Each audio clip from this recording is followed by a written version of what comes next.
안녕하세요. 오늘 해볼 얘기는 제가 그 유튜브를 시작하면서 초반의 영상이 1억을 모았더니 인생이 이렇게 달라졌다 이런 내용의 영상이었는데 댓글 중에 제 예전 상황과 비슷한 분이 계셔가지고 그거에 연관돼서 영상을 한번 찍어 보려고 합니다. 그래서 오늘 제가 얘기해 볼 주제는 제가 사회 초년생 때 제로 베이스, 즉 0원에서부터 1억을 모으기까지 어떻게 1억을 모으게 되었나, 요거에 대해서 좀 얘기를 해보려고 합니다. 저번 영상에서도 말씀드렸다시피 저는 1억을까지 모으는데 한 3년 조금 넘게 이렇게 걸린 것 같은데, 일단 제가 제로 베이스, 그러니까 대학교를 졸업하고 이제 직장을 잡아서 일을 해서 근로소득으로 돈을 점점 모아서 이제 1억이 달성된 게 코로나 때 20년도였었던 것 같아요. 그래서 18년도부터 하면 18, 19, 20 해가지고 1억을 넘게 모았던 것 같은데, 그 중간에 일시불로 차도 지르고 해외여행도 막 엄청 다니고 막 이래가지고 1억을 달성할 수 있는 시기가 좀 더 앞당겨질 수 있었는데, 아무튼 과거는 과거니까 아무튼 그랬고요. 처음부터 얘기를 해보자면 저는 18년도에부터 본격적으로 일을 하기 시작했습니다. 이제 17년도부터 간간히 일은 해왔지만 본격적으로 일은 하지 않았고, 18년도부터 취업을 해서 일을 하기 시작했는데, 저는 이제 공돌이다 보니까 공돌이는 서울이나 수도권에 직장이 있는 경우가 있는 사람들도 많겠지만 저는 그렇진 않았거든요. 그래서 지방에 있는 회사에 들어갔는데, 충청도 쪽이었는데, 여기 회사에 들어가게 돼서 입사한 지 한 3개월도 안 돼서 출장을 갔어요. 중국 출장을 갔는데, 제가 그때 공돌이 출신이라 반도체 디스플레이 쪽이었는데, 그때는 전에 중국을 나가본 게 여행으로 한번 잠깐 나갔었고, 그 다음에 취업을 해서 출장을 갔으니까 한 꽤 오랜 시간이 지난 뒤에 다시 중국을 갔었는데, 그때는 출장이 이렇게 길어질 줄은 몰랐습니다. 그래서 처음 낯선 곳에 떨어져서 일을 하고, 그때 엄청 많이 바쁘고 힘들었거든요. 육체적으로도 힘들고 좀 정신적으로도 힘들고 이렇게 했는데, 처음 딱 갔는데 계속 야근에 연속하고 밤새고, 거기 있는 이제 공장이 있었는데 공장이 다 지어지지가 않은 공장이었어요. 그래가지고 출근하는데도 흙먼지 흩날리고 식당도 없고 밥도 먹을 데가 없어가지고, 거기 공장 앞에 보면은 중국에 보면 그 리어카로 해가지고 사람이 한 명씩 있어요. 자기 개개인의 리어카인데, 거기서 이제 어떤 사람은 볶음밥 만들어 팔고, 어떤 사람은 꼬치 굽고, 어떤 사람은 고기를 굽는데 이게 고기인지 뭔지 모르겠지만 아무튼 굽고, 어떤 사람은 옆에서 면치기 하고, 이렇게 쭉 이제 식당이 없으니까 거기서 사와가지고 야외에서 그냥 풀밭에 앉아서 이제 밥 먹는 거예요. 그래서 저도 아직까지 기억에 남는 게, 거기서 파는 그 볶음밥이 4원짜리였거든요. 4원. 지금 환율로 치면 800원 되죠. 그거를 한 2달 먹었습니다. 그걸 먹을 게 없어가지고 점심에. 주말에는 또 나가서 그래도 좀 음식이라고 할 만한 것들은 좀 먹고 이렇게 생활을 했는데, 새벽에 끝나면 1시, 2시 되면 이제 또 배고프니까, 거기 숙소가 그때 호텔이었는데 호텔 밑에 꼬치거리가 쫙 있었어요. 거기서 이제 꼬치 먹고 들어가면 또 2시, 3시 되고, 아침에 또 나와서 일을 하고, 이 생활을 계속 반복했거든요, 초반에. 그래서 한 번은 너무 힘들어가지고 호텔에서 새벽에 짐을 싸가지고 1층으로 내려갔어요. 아, 이거 못 해먹겠다, 도망가야겠다 이거. 그런데 제 위에 상사가 딱 내려오는 거예요. 상사 형이 딱 내려온 거예요. 그래가지고 다독이면서 조금만 더 버티자 이렇게 해가지고 다시 들어가고, 이런 일도 있었고, 그때 마냥 TT 해가지고 한국 왔었더라면 어떤 인생이 펼쳐졌을지는 모르겠지만, 아무튼 그래서 이제 2달을 일을 하고 복귀를 했죠. 근데 한국에서도 잠깐 일을 하다가 제가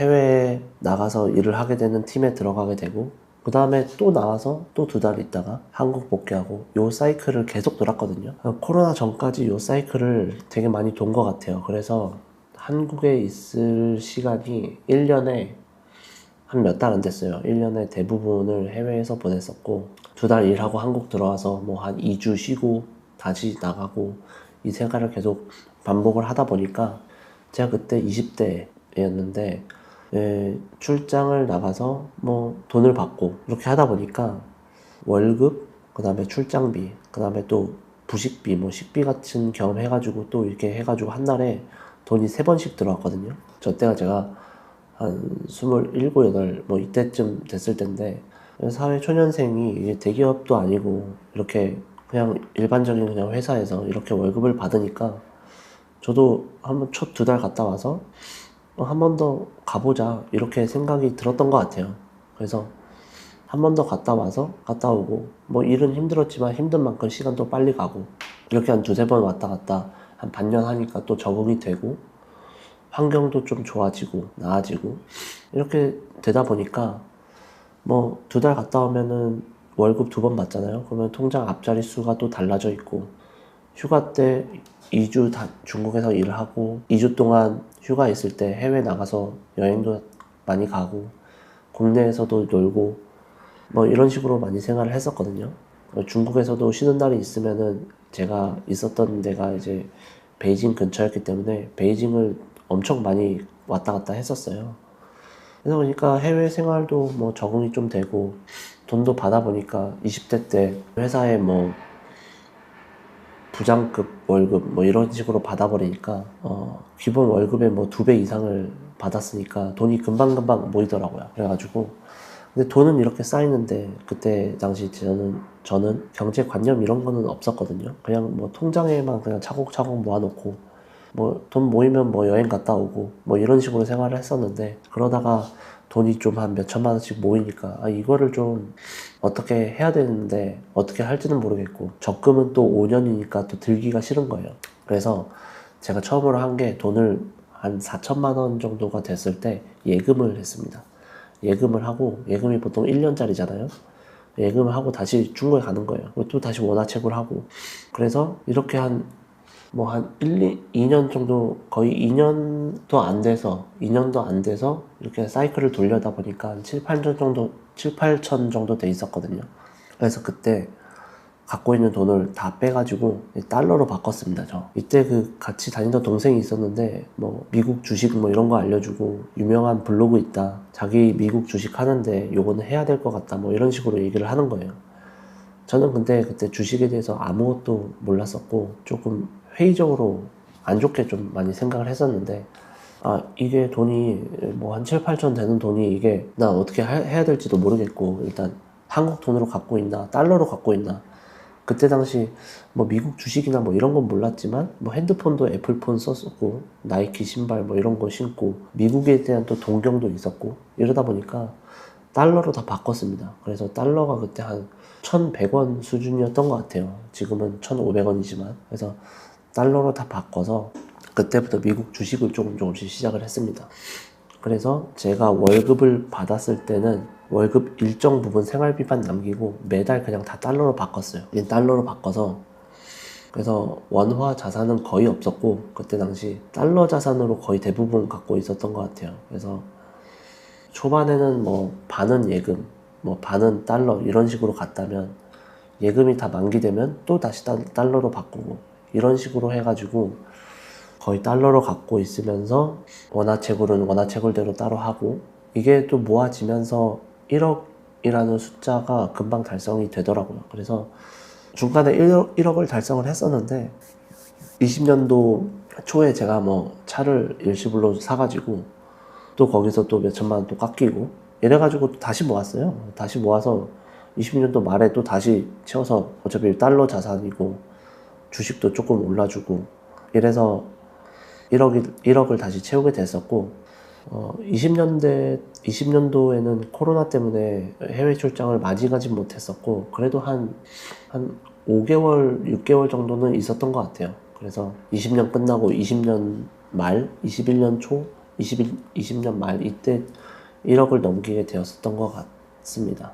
그래서 제가 얘기하고 싶은 거는 제가 1억을 제로 베이스에서 모은 방법은 뭐 남들이 말하는 뭐 S&P 적립식 투자 뭐 이런 거 좋긴 좋죠. 해야 되는 거고. 근데 제 노하우는 그냥 모으는 거였어요. 그냥 저축, 안 쓰고 저축. 그리고 뭐 20대 초반에 그냥 한국에서 돈 벌 수도 있었지만 뭐 저 같은 그냥 일반적인 대학교 나와서 일반적인 회사 다니는 사람이 뭐 전문직도 아니고 월급을 갑자기 높게 받기가 어렵잖아요. 그래서 우연치 않은 기회에 출장을 가게 되면서 거기서 좀 돈 맛을 조금 보게 되고 그래서 그 어린 나이에 돈을 더 많이 벌 수 있는 거는 해외 출장일 수도 있겠다라고 해서 그렇게 해서 거의 한 2년 넘게 2년 정도 이렇게 나가면서 돈을 벌고 했었던 것 같아요. 그래서 뭐 남들과 다른 특별한 노하우 이런 건 없고 1억까지는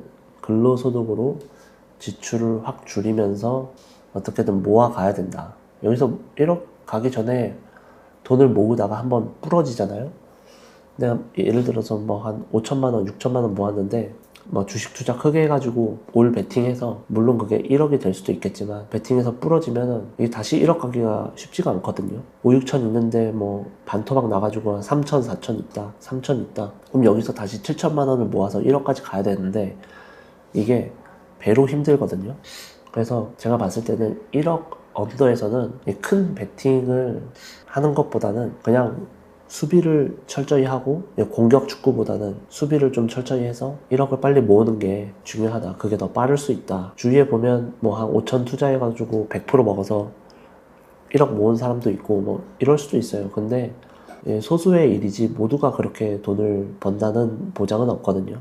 그래서 제가 생각했을 때는 저축, 허리띠 졸라 매는 거 이게 제일 중요하다. 이게 오늘 영상의 주제였습니다. 그래서 제가 그 제로베이스에서 1억 모은 방법 제가 정답은 아니니까 참고만 하시고 자신만의 방법이 있다면 그 방법대로 하면 될 것 같습니다.